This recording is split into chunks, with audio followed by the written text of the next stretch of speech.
The Ballad of Harrah's North Kansas City Hotel Casino, or How I Learned to Sleep on Sandpaper and Breathe in Pine Sol. Hello, my sweetest darlings, gather close, for I must tell you a tale of woe so profound, so unjust, that even the rats in the walls would weep. This is the story of Harrah's North Kansas City Hotel Casino, a place where dreams go to die, where pillows are weapons, and where the very air is laced with the chemical warfare of an overzealous maid named Aurora. Let us begin with the bedding. Oh, the bedding. My loves, imagine, if you will, the sensation of lying upon a sack of burlap stuffed with the broken dreams of minimum wage workers. The sheets, if one dares to call them that, were woven from what I can only assume was the discarded husks of cornstalks, stiff and scratchy, as if washed in the tears of disappointed guests and dried on a barbed wire fence. The thread count. Negative, these were not sheets, they were punishment. And the pillows, stuffed with what I suspect was the recycled stuffing of carnival plushies lost in a fire, they stood at attention like bricks wrapped in tissue paper. A neck injury. Harrah's North Kansas City does not believe in necks, they believe in suffering. And then, Aurora, sweet, vengeful Aurora, a maid so dedicated to the art of over-sanitizing that she bathed entire rooms in enough Pine Sol to drown a small village. The scent seeped through the vents like a creeping plague, a fog of chemical lemon that burned the nostrils and soured the soul.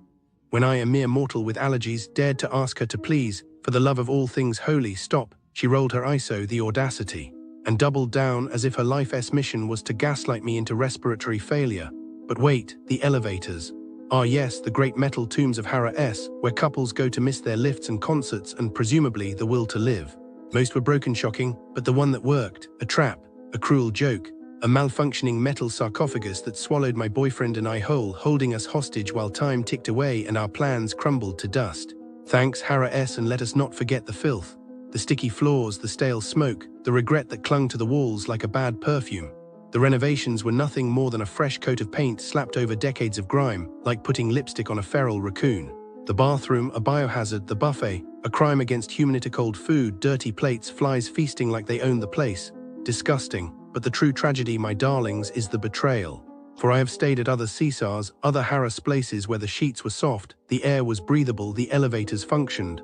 But this was a motel masquerading as luxury, a slap in the face wrapped in a cheap polyester blanket. So I ask you, my sweetest comrades in suffering, have you too felt the scratch of Harrah's sandpaper shape? The reality of businesses near Harrah's North Kansas City Hotel Casino. If you're staying at Harrah's and expecting a world of polished, seamless service from nearby businesses, lower those expectations. The area has a habit of disappointment. Not the kind you shrug off, the kind that makes you question why you left your house. Let's start with the restaurants. The sushi spots near Harrah's, they're playing a dangerous game with freshness. Blue Sushi Sake Grill, for example, has a reputation for fish that tastes like it's been introduced to the concept of refrigeration a day too late. One guest described their salmon sashimi as funky, which is a polite way of saying it had a backstory they didn't want to know. Then there's the rice, bland, lifeless, as if it was cooked by someone who'd never tasted food before. And if you think ordering takeout saves you, think again. One visitor waited 35 minutes for 4 rolls at 2 p.m. in an empty restaurant, only to watch a DoorDash order skip ahead of them. The final insult, dipping sauces so scarce you'd think they were rationing them for wartime. The classic cup cafe is no better. This place treats reservations like vague suggestions. Guests who booked weeks in advance still got the "oh, we don't have you down" shrug. And if you do get seated, prepare for a dining experience that moves at the speed of a glacier. 45 minutes for food in a half-empty restaurant isn't just slow, it's performance art. One family froze under an air vent while waiting for a meal that never came. Another found a blonde hair in their hash, which, unless they were eating a wig, was not part of the recipe. Now, the nightlife. Aura is the kind of club where the term bottle service might mean we'll serve 2 bottles and pretend the third never existed. Multiple guests reported paying for 3 bottles and receiving 2, with management insisting, without evidence, that they were wrong. Then there's the drinks. More than one person has left questioning whether their cocktail was 100 legal. Descriptions like "I blacked out after 1 drink" aren't exactly a selling point. And if you think security will help, think again. One guest was threatened with ejection for standing near the bar at closing time. The bouncer's excuse: he had to get home to his baby. Charming. Swordfish Tom's takes the speakeasy concept and ruins it with bureaucracy. Vaccination cards were required, yes, past tense, but the attitude lingers. The irony of a secret bar demanding medical paperwork wasn't lost on guests, who compared it to a coffee shop cosplaying as a rebel hideout. Even without the policy, the vibe is lacking. One group was greeted with a door slammed in their faces, followed by a hostess who acted like seating them was a personal inconvenience.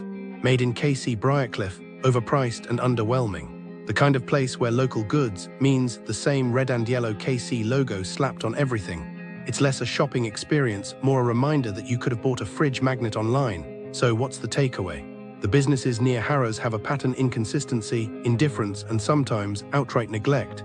Whether it's sushi that smells suspicious, reservations that vanish into thin air, or clubs that can't count bottles, the area specializes in letdowns. If you must venture out, go with low expectations, and maybe pack a snack. Okay, so I was just looking into stuff near Harrah's North Kansas City Hotel Casino, just because, well, it's a place people go to have fun, and it's kinda sad to think things happen there. Businesses around there, they seem to attract a certain type, I guess. Like a lot of the smaller markets, the ones you might stop at for snacks while you were heading to Harrah's, they've been hit with these fake check scams.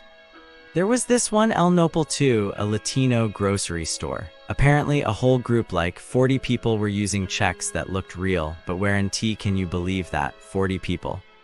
The owner lost $32,000 in one day, probably had to cancel family plans or something. And those people, they probably just moved on to the next town, Finding another place near, like a casino or something where people might not check as closely. It's just mean. Then there's this other thing. Businesses near Harrah and all over really are getting fake reviews online. People are writing glowing things about stores that aren't even good just to get you to go there. Imagine you're visiting from out of town, picking a place based on a 5-star review, and it's awful. You wasted your time, wasted your money, and probably missed out on something better near Harrah's.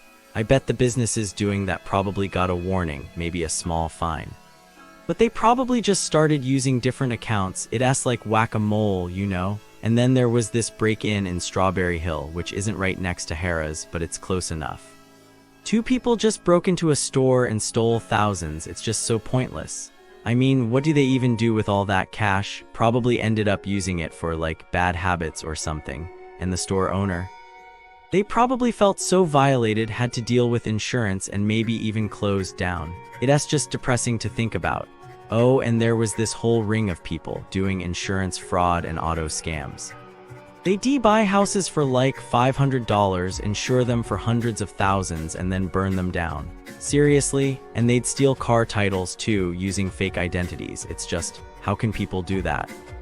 I guess they got caught eventually, indicted and all, but probably get a punishment that fits what they did.